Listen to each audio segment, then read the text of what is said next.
I'm Jay Papasan, and this is The One Thing, your weekly guide to the simple steps that lead to extraordinary results. Hey there, One Thing family. Jay Papasan here for our final part of this three-part series on wealth building. Today, we're going to talk about identifying your freedom number. And a freedom number simply means how much unearned income would you have to make every year to be financially free, right? To not have to work. Work becomes a choice.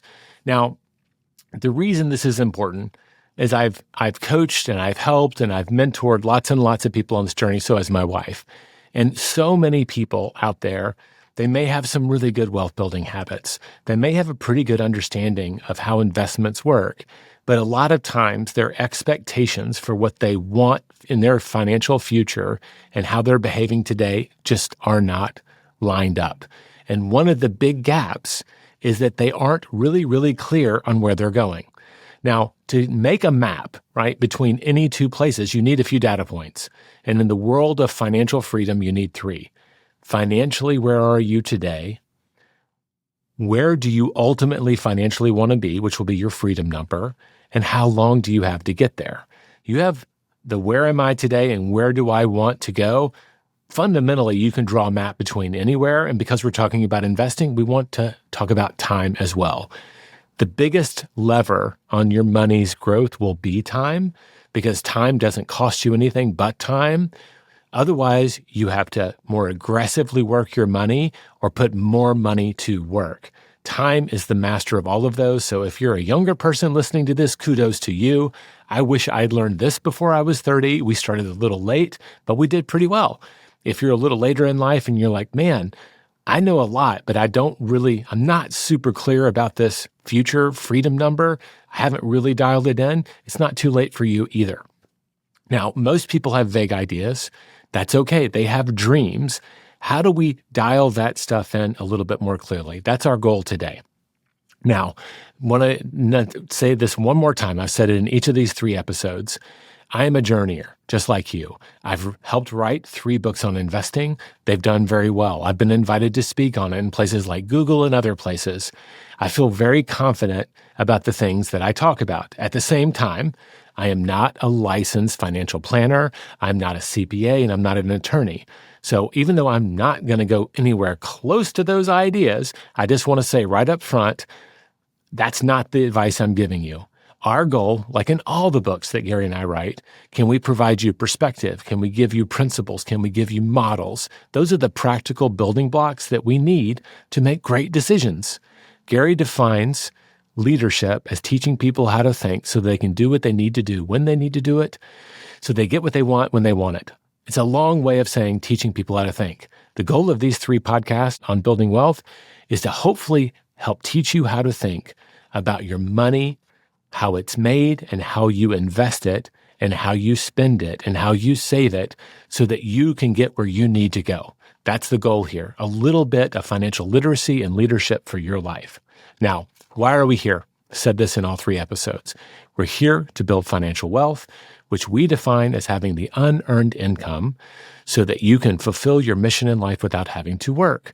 Keep repeating it because it's not a number. It's not just becoming a millionaire, right? It is having the unearned income so that you can live your life mission without having to work.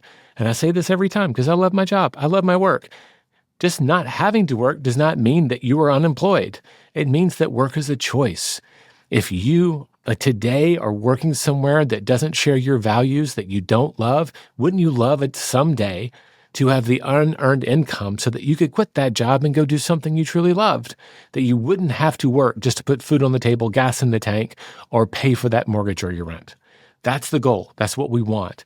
And there's a couple of reasons about why we would pursue it, and we'll go through that. But ultimately, financial freedom, your freedom number, is what is the amount of unearned income you need so that you can live your life mission without having to work. Now, there's more than one way to get there. I can't remember who said this, but I always think of it. If you want to be financially free, right, you can either live like a monk or you can have millions in unearned income. So there's 2 extremes. There are people who have all they need because they live so modestly. That's the live like a monk, right? They soup and porridge. I've got my brown robes. I'm good to go. There are people, lots of them on this planet, who have lived that life. They have very simple needs. Therefore, coming up with the unearned income to finance their life mission is not a giant leap. A lot of the rest of us have maybe a different vision for our financial future. We'd like to continue enjoying the lifestyle that we have, and that's going to mean that we're going to have to save and invest a certain amount of money after we live within our means every single month, that primary wealth building habit. We're going to have to do that for a period of time so that eventually we'll have enough invested, enough saved, so that we don't have to work anymore. Work becomes a choice.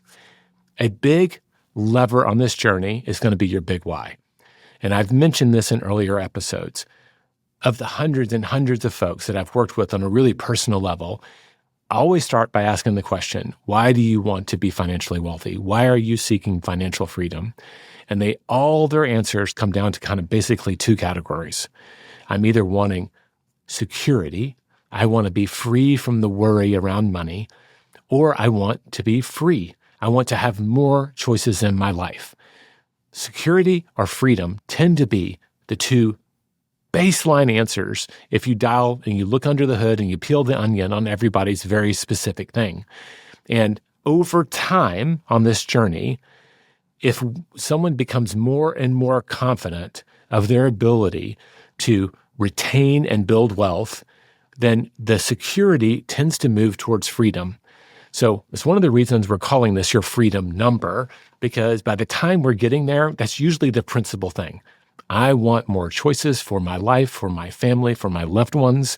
I want to be able to do what I want to do when I want to do it, with whom I want to do it, for as long as I want to do it. I think that was Morgan Housel's definition, and I love it because it's functional. Wealth to him was being able to do whatever he wants, with whoever he wants, for as long as he wants, right? Just freedom. Right? And that's the choice. Do I want to go on a ski vacation? Do I want to do a driving vacation? Do I want to stay in a Motel 6 or do I want to stay in the Four Seasons? Those are choices that you get to make if you've earned them.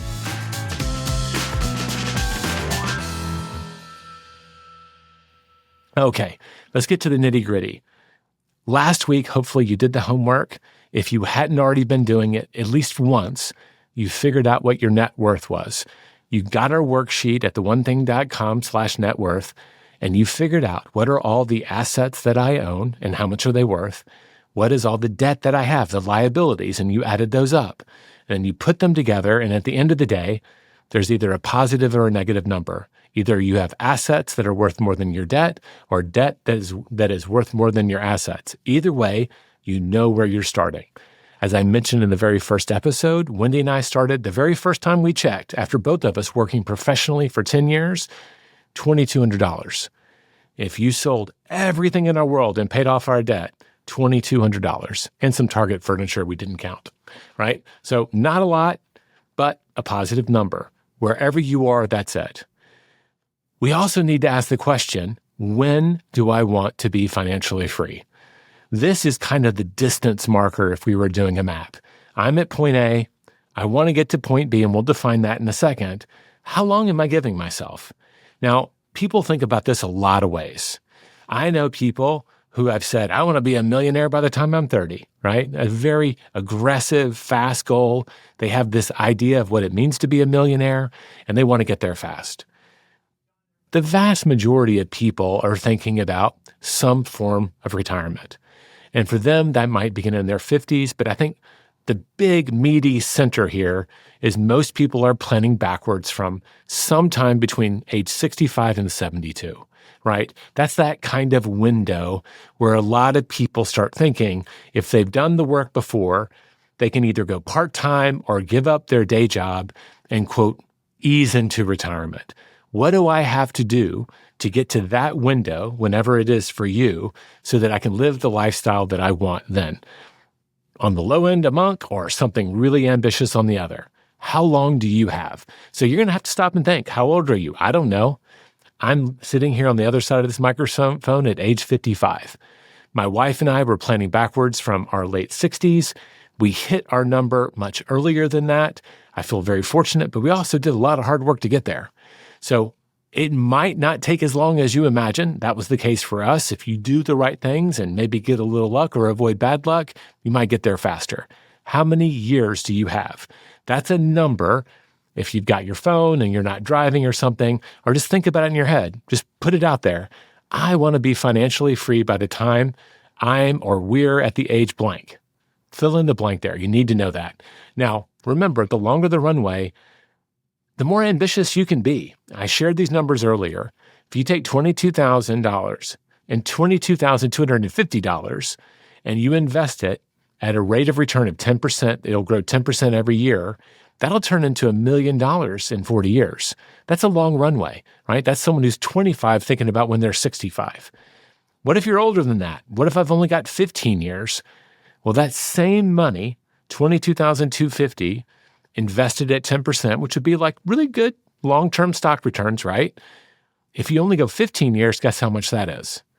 It's only $93,000.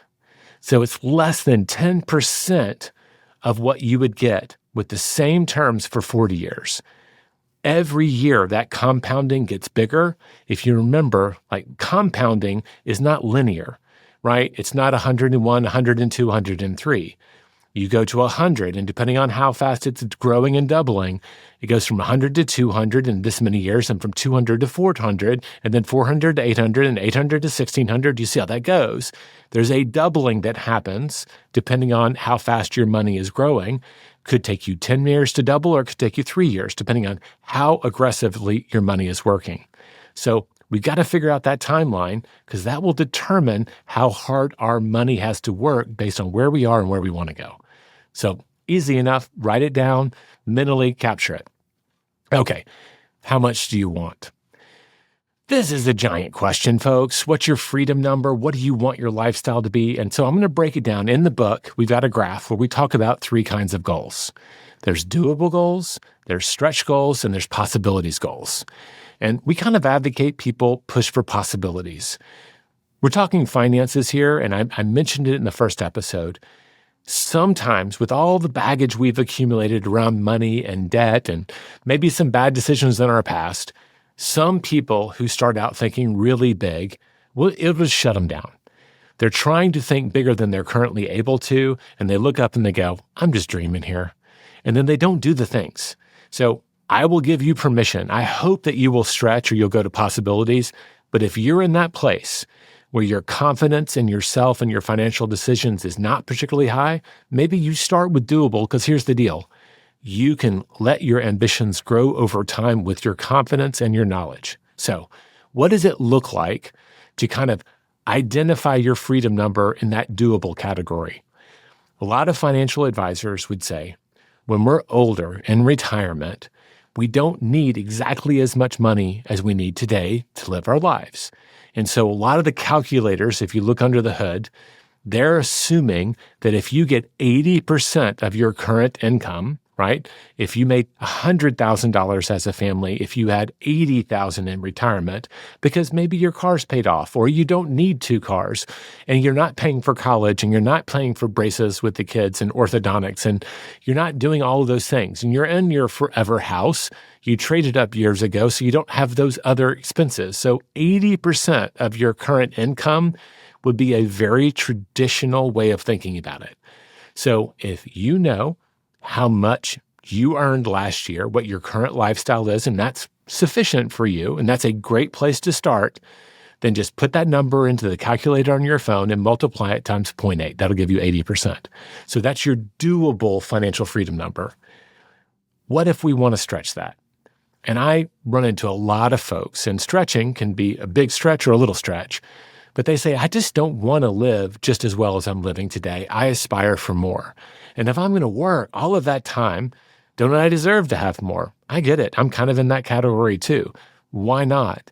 Maybe I want to have a second house. Maybe I want to be able to take my kids or my grandkids with me on a big vacation every year. Maybe you have that person in your family that was the one who made it really well, and he provided and helped out other people in their family. One of my favorite stories is my dad, who grew up on a farm, born on a farm, sharecroppers, very humble beginnings, went to junior college, right? Then Mississippi State, worked on a truck and light gas and water. He worked his way up and did really well from where he started. He was able to do things for a lot of his family members that hadn't gone on that journey with him. And that was one of the most gratifying things for him. And it was really gratifying to watch. Maybe you want that to be you. You don't need more, but you want to be able to provide more. So why don't we just take that number that we started with, the doable goal, 80% of your current lifestyle, and just double it. Just double it. It's not a hard science. We're talking about the future.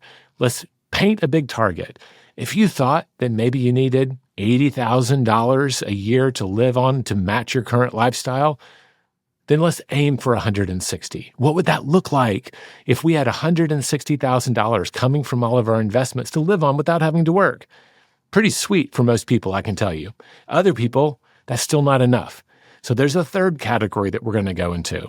And the third option is going to be possibilities thinking. And what I like about both stretch and possibilities, knowing most of those financial planners are in that doable area, right? That 80% of your current income in retirement. If you're aiming higher and you fall short, hey, you're still better off than if you'd aimed for the minimums and fallen short, right? So aiming high has a real benefit. Possibilities. Maybe you want to be a millionaire, a decamillionaire, a multi-millionaire. You get to choose, but you need to go back to that first question. What's your why? Why is that important to you? What's the cost of failure? I know a lot of people that are very aspirationally saying, I want a net worth of 10 million. And they just kind of picked it out of the air. They haven't actually thought about what that would mean to them and whether or not they would be motivated to avoid failing at getting it. So pick a bigger target. It can be as big as you want, but be clear that you're aiming for it for a lot of reasons. Because in my experience, if it's purely aspirational, most big goals require us to make some hard decisions along the way. We may have to choose between doing A and B, and A is the easy thing and B is the hard thing. And a lot of the big prizes come from doing the hard things. You're not going to do the hard things unless there's some serious motivation there, which is why so many people don't. So if you're going for a big possibilities goal, figuring out your why is going to be your ally along the journey. So here's the caveat on this whole process. Wherever you start, you can always adjust along the way. I know people who looked up and they said, I've aimed too low. I want to aim higher.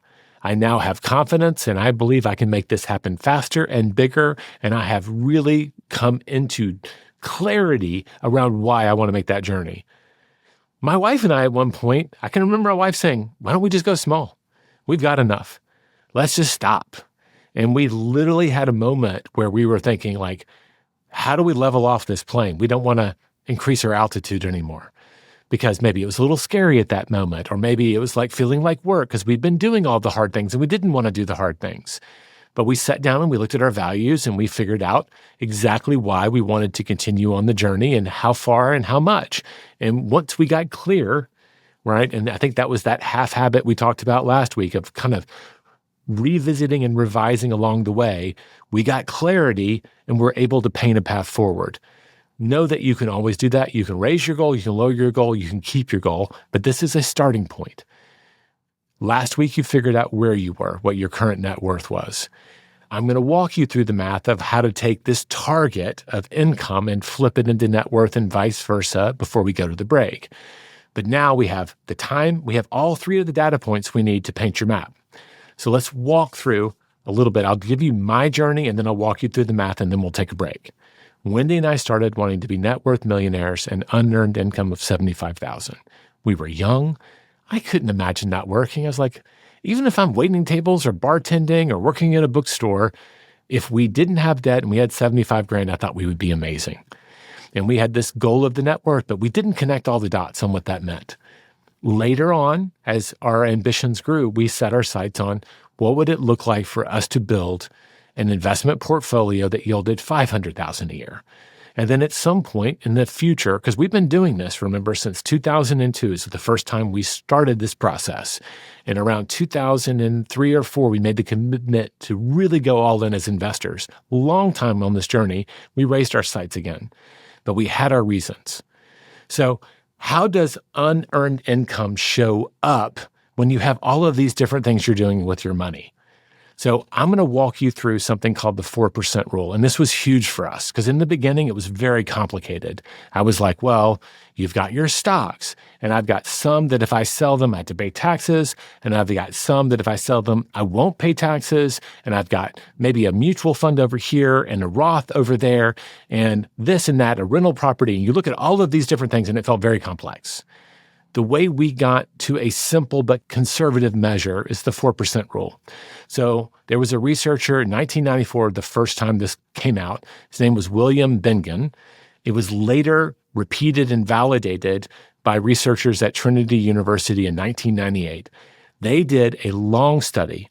They looked at different kind of investment portfolios, a mix of stocks and bonds, and they looked at them over a long period of time, like 50 years. And they went all the way back to like 1921.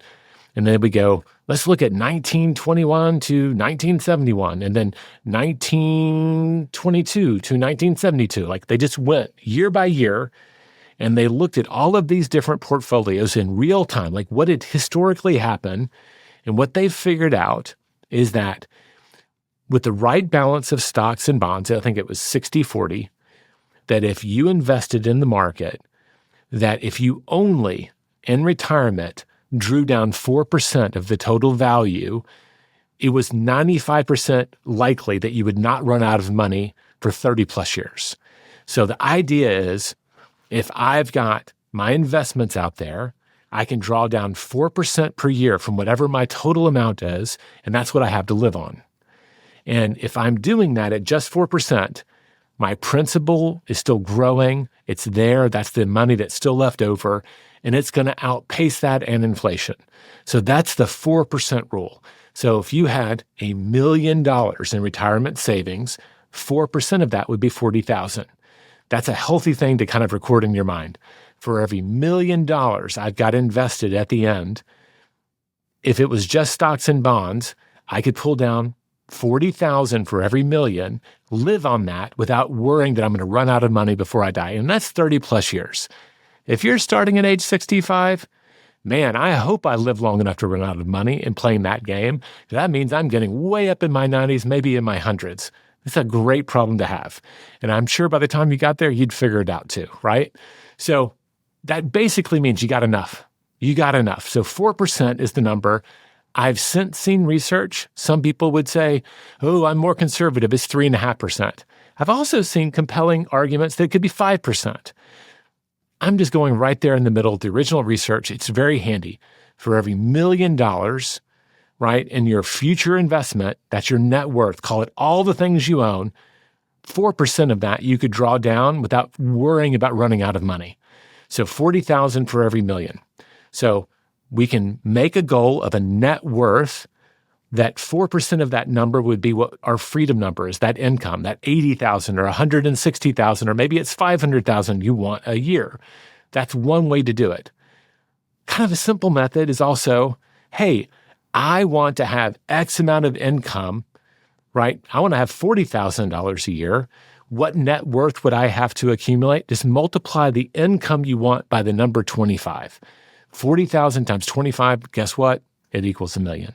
So you can go 4% of the net worth or take your income number times 25. You can get at it either direction with fairly simple math. If you've got a smartphone around you, you've got a calculator, you can figure that out.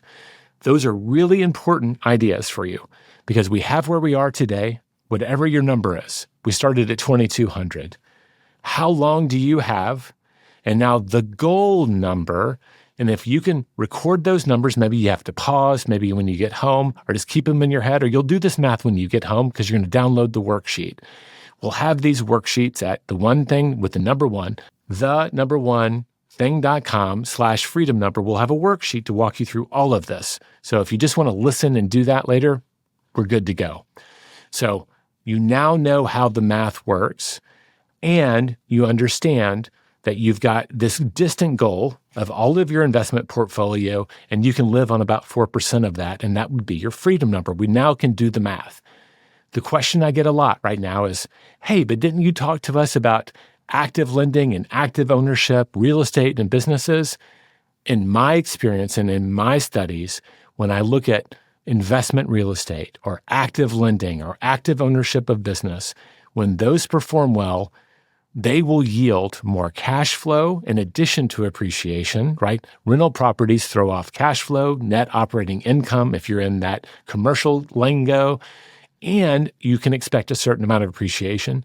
Businesses will sell for some multiple, and they also, if they're healthy, are going to yield cash flow.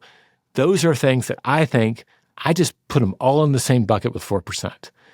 Wendy was on a plane, and I'm going to tell you the story, then we're going to go to the break, and we're going to come back, and I'm going to help you calculate your freedom number. She was on a plane, and she was sitting by a guy, and they just struck up a conversation. Turns out he was an investor, kind of like us. He owned a few businesses. He owned some real estate. He had his job income, and he was older, though. And he asked how old our kids were, and I think Wendy brought up something about, hey, we'd worked through our will recently and had to update it. And he just shared, I made the decision that my kids are probably not going to be entrepreneurs, and they're not going to be real estate investors. I can't count on it.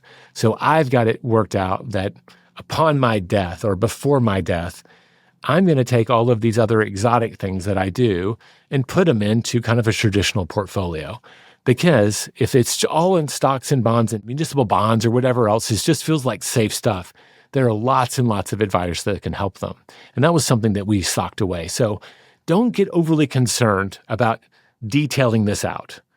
Like, we're trying to come up with a good rule of thumb so that if we can build a certain amount of net worth wealth, we have a reasonable, safe expectation for how much we could draw from that on an annual basis to live on without running out. And if we had to liquidate some of it and put it into stock so that we knew that the math works, I think we'd make that decision down the road. Right now, we just need to have a reliable target. All right, I've given you the basics. You know where you're starting. You know how long it'll take you to get there. You've either come up with a doable, a stretch, or a possibilities goal for your future income, and you know how to play around with whether that's an income goal or a net worth goal. Let's take a quick break, and on the other side, I'll walk you through the last piece of math so that you can make great decisions on the journey.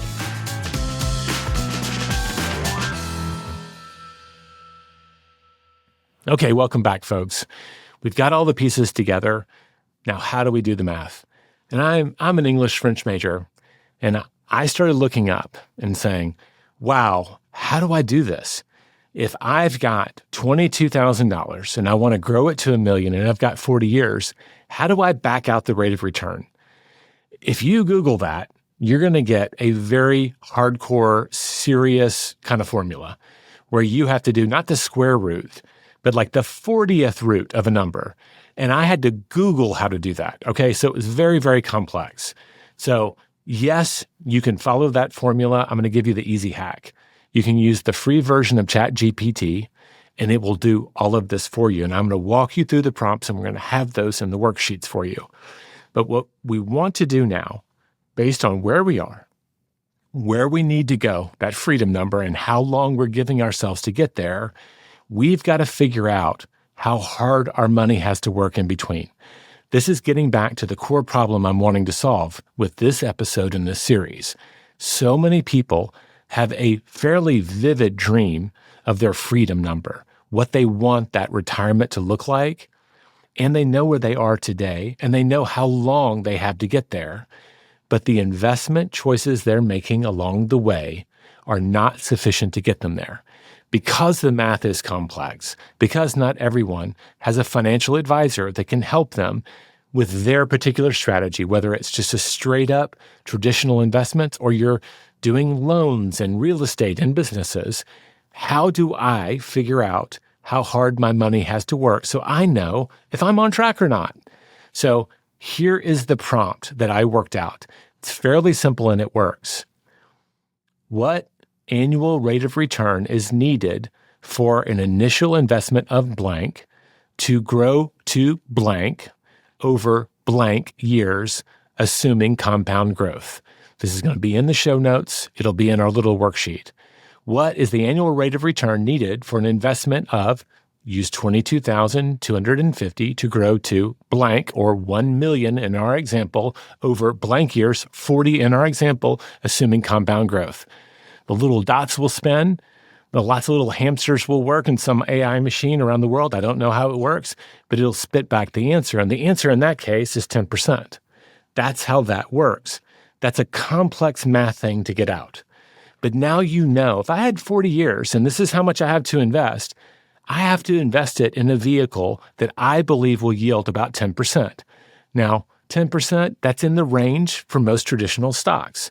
I tend to lean towards 8%, but I've heard as high as 12. So maybe that's in the middle. That's up to you to decide whether just staying in the stock market for a long period of time would get the job done.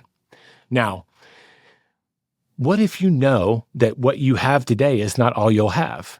What if you think, well, what if I'm continuing to take about 10% of my income, whatever that might be, and invest it? All you have to do is take that original prompt and add one little phrase to the end. What annual rate of return is needed for an initial investment of $22,250 to grow to $1 million over 40 years? Here's the next part.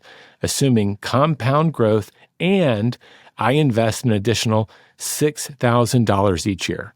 So you're assuming that you and your family will be able to throw another $6,000 a year in the kitty, right? Maybe you make 60 grand and you're setting a goal of, I'm going to invest 10% of my income in whatever my choice is. You do that, guess what? You don't need a 10% rate of return anymore. You need a 5.5. If you thought you could do that and you had 40 years and you wanted $1 million, man, stock market probably is going to take you well beyond that based on historical performance. So that prompt is basically what annual rate of return is needed for an initial investment of blank to grow to a future investment of blank over blank number of years, assuming compound growth, with an additional investment of blank per year. It'll all be in writing. You can just copy it, put in the blanks what you want, and ChatGPT will tell you the answer. That's the rate of return that you need to achieve for you to reliably hit your goal. That rate of return is everything, folks. If I know how hard my money has to work, I can make great decisions along the way. Wendy and I, before we had ChatGPT or anything else, we would go, if you Google irs.gov, their compound interest calculator, you can do all of this math. They've got a very complicated program to do this, but we would just play for scenario after scenario after scenario because our brains cannot do compound. We can't do compounding for the future. We're linear thinkers. Maybe some super smart people that I've never met can do this in their head, but the more you do it, kind of the better you get at understanding the relationship between how much you invest, how hard it works, and how long it's working to get really surprisingly big numbers on the other side.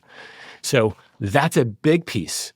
We've got all the prompts for you in the worksheet, but if you can figure out where you are, where you want to go, how long you have, you use that formula to figure out how hard your money has to work along the way, whether or not you're investing more, right? You can do both scenarios. Now you've got all the pieces for you to make great decisions navigating your way to your financial freedom. That's how it gets done, folks. A lot of people, they just play at it. They either get lucky or they fall short, or maybe they go ahead, but they don't actually stop and do the math. With the tools we have today, thank you, ChatGPT, thank you, Google, thank you, the calculator on my phone, we have everything we need to make better decisions. Now, the last step in this puzzle is you have to invest for the ROI you need. I would love it if we started this journey and all you needed was 5 to 8%. There's so many traditional vehicles that can get you there, right? You could get into municipal bonds that might be on the low end of that. A lot of mutual funds will be on the higher end of that.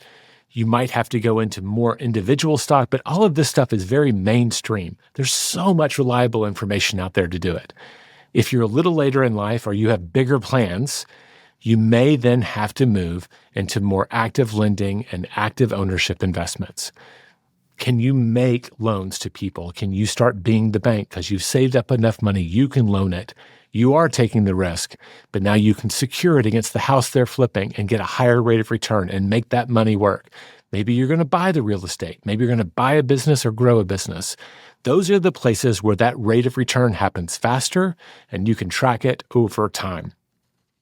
Now, hopefully, If you're doing the work, you get the worksheets. I know this is a lot for a podcast, but hey, man, I don't want you to be average. The one thing is about extraordinary. This is about extraordinary results.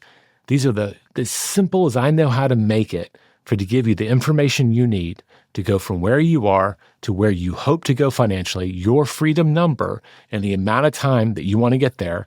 You've now got all the decision-making tools.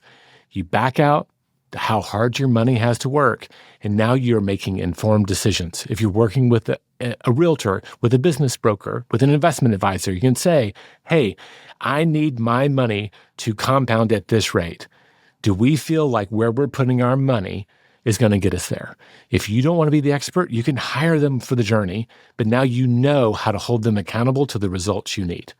All right, so my challenge for you this week, I want you to download the worksheet at theonething.com/freedom number, and I want you to create your map to financial freedom.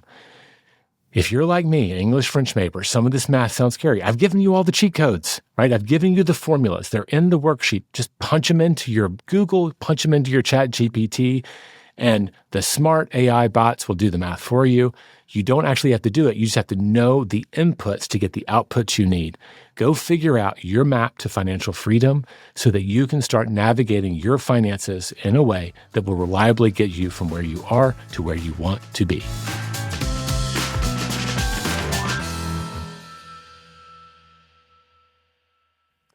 Well, I hope you've enjoyed this 3-part wealth building series. I sure enjoyed recording it. Next week, we're going to bring in my good friend, Anne-Laure Lecomte. She's a neuroscientist and an author, and the brains behind Ness Labs. It's her 100,000 plus subscriber newsletter where she explores all things about the brain and productivity. She's got a brand new book coming out called Tiny Experiments, which really connects well to the one thing. I hope you'll join us next week. You'll learn lots and you'll be smarter for it.